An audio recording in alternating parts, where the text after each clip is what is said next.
محلے میں بچوں کو عربی و ناظرہ قرآن پڑھانے والی باجی کے گھر آٹا اور سبزی نہیں ہے، مگر وہ باپردہ خاتون باہر آ کر مفت راشن والی لائن میں لگنے سے گھبرا رہی ہیں۔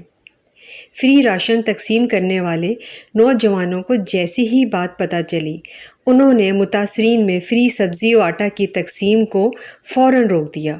پڑھے لکھے نوجوان تھے، آپس میں رائے مشورہ کرنے لگے۔ بات چیت میں طے ہوا کہ نہ جانے کتنے سفید پوش اپنی آنکھوں میں ضرورت کے پیالے لیے فری راشن کی لائنوں کو تکتے ہیں، مگر اپنی عزت نفس کا بھرم رکھنے کی خاطر قریب نہیں بھٹکتے۔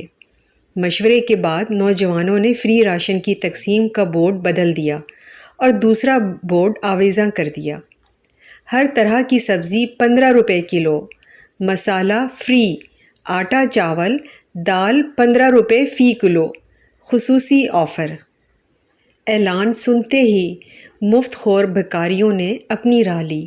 سفید پوش اور لاچار طبقہ ہاتھوں میں 10-20 روپے کے ساتھ خریداری کے لیے آ گئے۔ قطار میں کھڑا ہونے سے اسے گھبراہٹ نہ ہوئی اور نہ ہی ہلڑ بازی ہوئی۔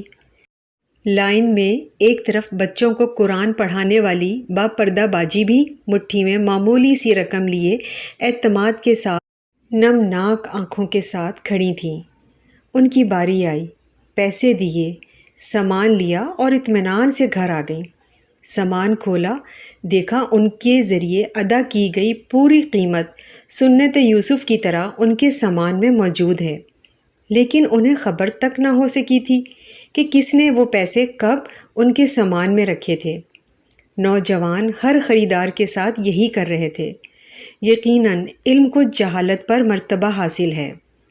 مدد کیجیے، ہر عزت نفس مجروح نہ کیجیے۔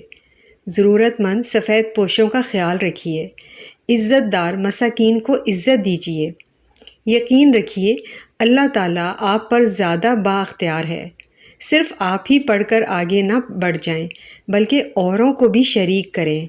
یہ صدقہ جاریہ ہوگا، اس میں آپ کا بمشکل ایک لمحہ صرف ہوگا، لیکن ہو سکتا ہے اس ایک لمحے کی اٹھائی ہوئی تکلیف سے آپ کی شیئر کردہ تحریر ہزاروں لوگوں کے لیے سبق آموز ثابت ہو سکے۔ جزاک اللہ۔